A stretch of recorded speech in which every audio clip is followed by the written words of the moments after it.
I will teach you how to send HTTP requests over the A7670E with ESP microcontroller.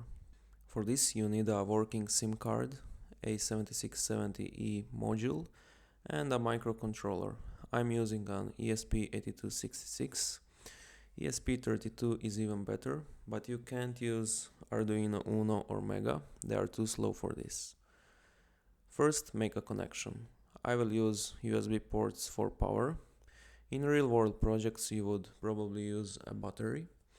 Steady power is really important for this module, so it's smart to also add a capacitor when powering it. The current sometimes spikes up to 2 ampere. We only need 3 wires. Connect the ground to ground and TX to RX. So D5 will act as a receiver on an ESP module and D6 as a transmitter, and then connect transmitter to receiver and vice versa. When plugged in, if the SIM card is inserted, you will see the LED flash. Next, let's upload a basic script to the controller.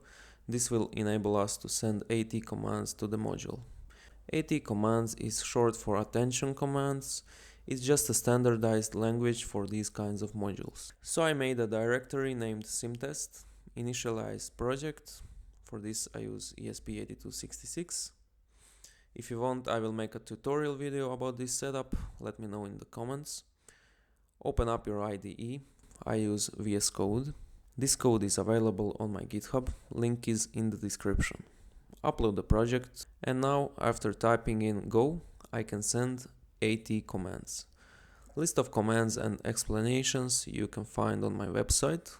Link is also in the description. So AT command is just ping the module. You will get a response OK. That confirms UART communication is working. The second one checks the SIM card status. Next one checks signal strength. First number is from 0 to 31. Higher is better, anything over 15 is usable. Next one is network registration status. 01 means registered on home network, 05 means roaming, 02 means searching, 03 means denied, 00 means not registered. Next command is to attach to the GPRS packet data network. The next one is defining the APN access point name. The next command is activating the PDP context from step 6. This is where the module actually connects to the carrier's data network and gets an IP address.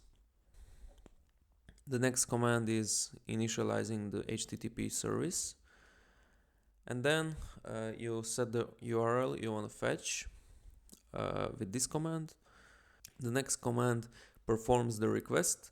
The 0 means get, 1 is post. And then you read the response body.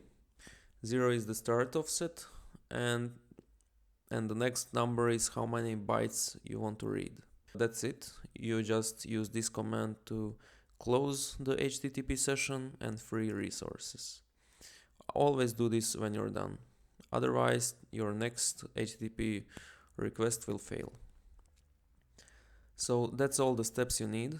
If you encounter errors, please write to me in a Discord group. Link is in the description. And if you need a tutorial to do SMS and calling, please let me know in the comments. Bye!